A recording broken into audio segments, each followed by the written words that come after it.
तो हाल ही में supreme court की 3 जजों की बेंच का एक फैसला है। इस फैसले से सेक्स वर्कर्स के लिए काफ़ी कुछ बदल गया। इस काम में शामिल महिलाओं की लंबे समय से एक मांग थी। मांग ये थी कि उनके काम को अपराध की श्रेणी से बाहर निकाला जाए। सुप्रीम कोर्ट के ताज़ा फैसले के बाद उनकी ये मांग जो है वो पूरी तरीके से तो पूरी नहीं हुई, लेकिन उनके लिए, जैसा कि हमने आपको बताया, काफ़ी कुछ बदल गया है। तो इसी महीने सुप्रीम कोर्ट का ये बड़ा फैसला आया है। इस ऑर्डर के बाद भारत में सेक्स वर्कर्स के जीवन में बड़ी तब्दीलियां होने की संभावना है। सुप्रीम कोर्ट ने अपने ताज़ा ऑर्डर में कहा है कि अडल्ट सेक्स वर्कर्स को सम्मान का पूरा हक है। आगे ये भी कहा गया है कि कानून के तहत उन्हें भी सुरक्षा मिलनी चाहिए। इसके अलावा पुलिस से ये कहा गया है कि अगर कोई सेक्स वर्कर अपनी सहमति से ये काम कर रही है तो उनके अधिकार का पूरा सम्मान होना चाहिए। फैसले के दौरान सुप्रीम कोर्ट ने आर्टिकल 21 यानी राइट टू लाइफ यानी जीने के अधिकार का भी जिक्र किया। आगे की बातें बताने से पहले आपको ये बता दें कि ये इकलौता फंडामेंटल राइट यानी मौलिक अधिकार है जो इमरजेंसी लगने के बाद भी सस्पेंड नहीं होता है। तो आर्टिकल 21 का जिक्र करते हुए सुप्रीम कोर्ट ने कहा कि किसी व्यक्ति का पेशा चाहे जो भी हो, उसे सम्मानजनक तरीके से जीवन जीने का पूरा हक है। सेक्स वर्कर्स से जुड़ा हुआ एक बिल है जिसे कानून का रूप दिया जाना है। बिल का नाम है trafficking of person prevention protection and rehabilitation bill. यह बिल अभी भी अधर में लटका हुआ है। ऐसे में सुप्रीम कोर्ट ने इसे आर्टिकल 142 के तहत मिली हुई ताकत का इस्तेमाल किया और इसका इस्तेमाल करते हुए इसने ये बातें कहीं और गाइडलाइन जारी की। अब जब तक ये बिल कानून नहीं बन जाता तब तक सेक्स वर्कर्स के मामले में इन्हीं बातों को कानून और गाइडलाइन माना जाएगा। इसके पहले 2011 में सुप्रीम कोर्ट ने एक पैनल का गठन किया था।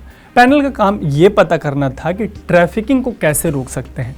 पैनल को ये भी बताना था कि ट्रैफिकिंग का शिकार हुई जिन महिलाओं को उससे निकाला जाता है उन्हें किस तरीके से रिहेबिलिटेट कर सकते हैं। और उनके जिम्मे ये बताना भी शामिल था कि अगर कोई सेक्स वर्कर अपनी मर्जी से ये काम जारी रखना चाहती है तो उनके लिए किस तरीके का माहौल होना चाहिए। सुप्रीम कोर्ट को अभी भी इस पैनल की जो सिफारिशें थी उस पर सरकार के जवाब का इंतजार है। पैनल की सिफारिशें थी कि अडल्ट सेक्स वर्कर को गिरफ्तार नहीं किया जाना चाहिए।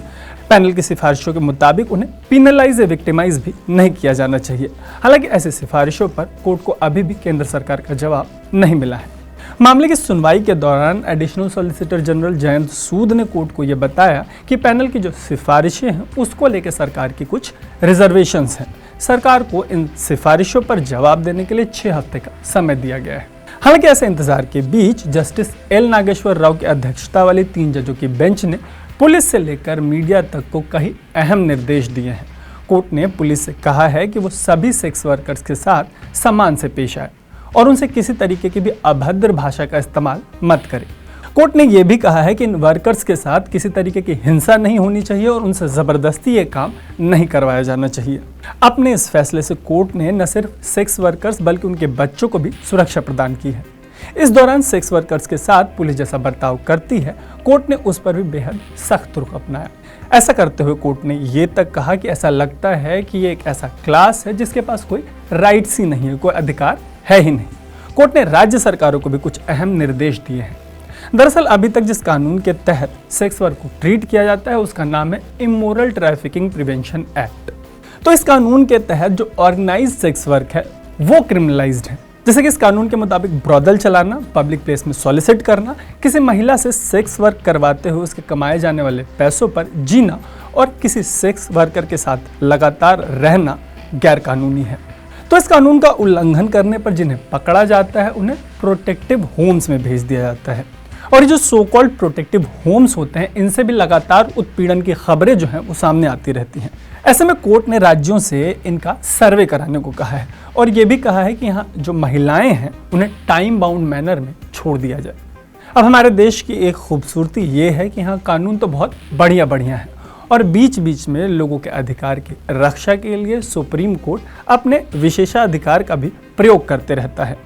लेकिन जब इन कानूनों के लागू होने की बात आती है तो वही ढाक का 3 पात हो जाता है। तो देखने वाली बात ये होगी कि सुप्रीम कोर्ट के इस फैसले के बाद सेक्स वर्कर्स जो हैं उनको लेकर पुलिस, मीडिया और समाज का जो रुख है वो कितना बदलता है। क्योंकि बड़ी बात यह भी है कि सेक्स वर्कर्स पर किसी रेड की स्थिति में मीडिया को भी उनकी तस्वीरें छापने से साफ मना किया गया है। इन वर्कर्स से जुड़े रेस्क्यू, अरेस्ट, रेड की रिपोर्टिंग के दौरान मीडिया से ये कहा गया है कि वो न सिर्फ इसका ध्यान रखे कि इनकी तस्वीरें नहीं छापनी, बल्कि इसका भी ध्यान रखे कि इनकी जो पहचान है वो किसी तरीके से उजागर मत हो जाए। कोर्ट ने तो ये तक कहा है कि अगर ऐसा करने में मीडिया जो है वो असफल होता है तो उनके खिलाफ आईपीसी की धारा 354C का इस्तेमाल किया जाना चाहिए। इस धारा के अंदर ऑफेंस ऑफ वायरिज्म आता है। बेहद आसान हिंदी में वायरिज्म का मतलब मोटा मोटी ये बैठेगा कि किसी दूसरे की सेक्सुअल एक्टिविटी में ताक झांक करके मज़े लेने की कोशिश करना। तो अगर मीडिया ऐसा करता है, पहचान नहीं छुपाता, फोटो छाप देता है या पहचान छाप देता, तो उनके खिलाफ इस कानून के तहत कार्रवाई होगी। तो अब देखने वाली बात ये होगी कि इससे जुड़ा कानून जो है वो जब पास होता है तो सदियों से चले आ रहे इस काम में जो महिलाएं अभी भी शामिल हैं, उनका जो भविष्य है वो कितना बदलता है। फिलहाल के लिए आप देख रहे हैं अनकट। मेरा नाम है तारुक।